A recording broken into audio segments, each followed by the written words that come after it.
Hello and welcome to the Pixark video tutorials.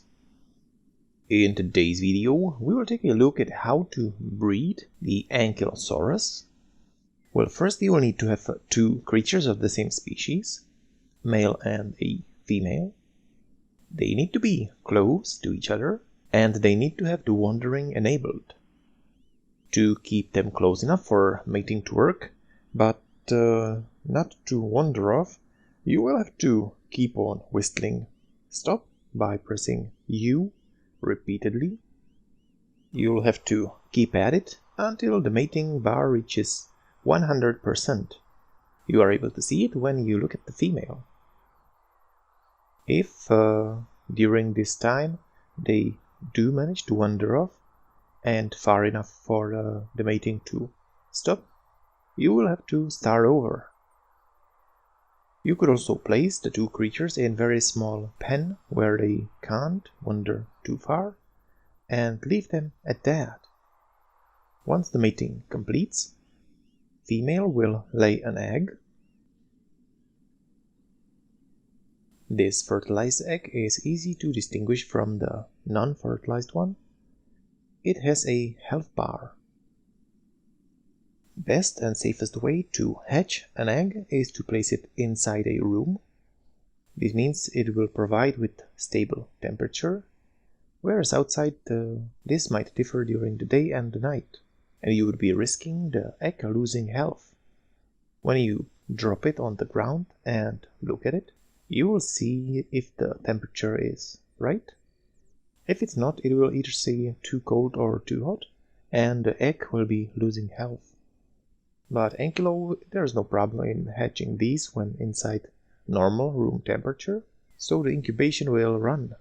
Although it's not a bad idea to sometimes pop in and check the egg from time to time. Once there is only a few seconds left, the egg is about to hatch.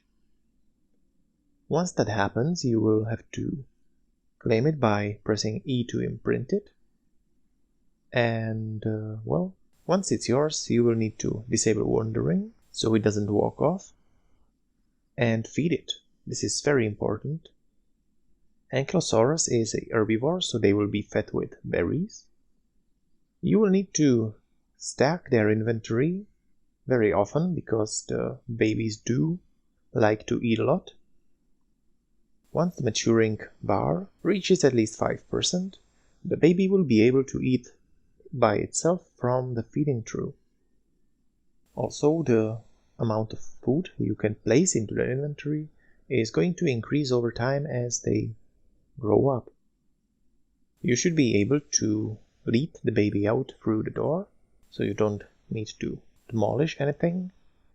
But if they grow up, you would have to wait for them to reach the full maturity in order to get them out as a PIX block. Apart from the maturing bar, you will also notice Imprint Timer. It will show you time until the baby will want an action from your side. This will increase the imprinting. You will want to reach 100% to get the most benefit out of it. When the timer runs out, you will be able to see which action the baby wants. It will either need a hug from you. It can also require you to take it for a walk.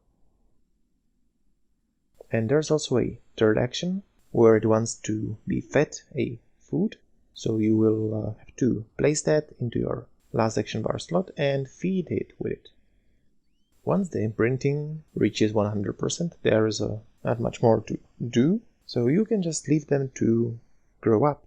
The imprinting will increase their stats when they are ridden by you specifically.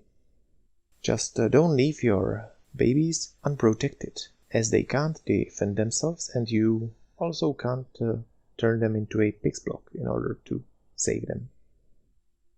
And that's it. Hope you've enjoyed this breeding video. Feel free to leave a comment or a like.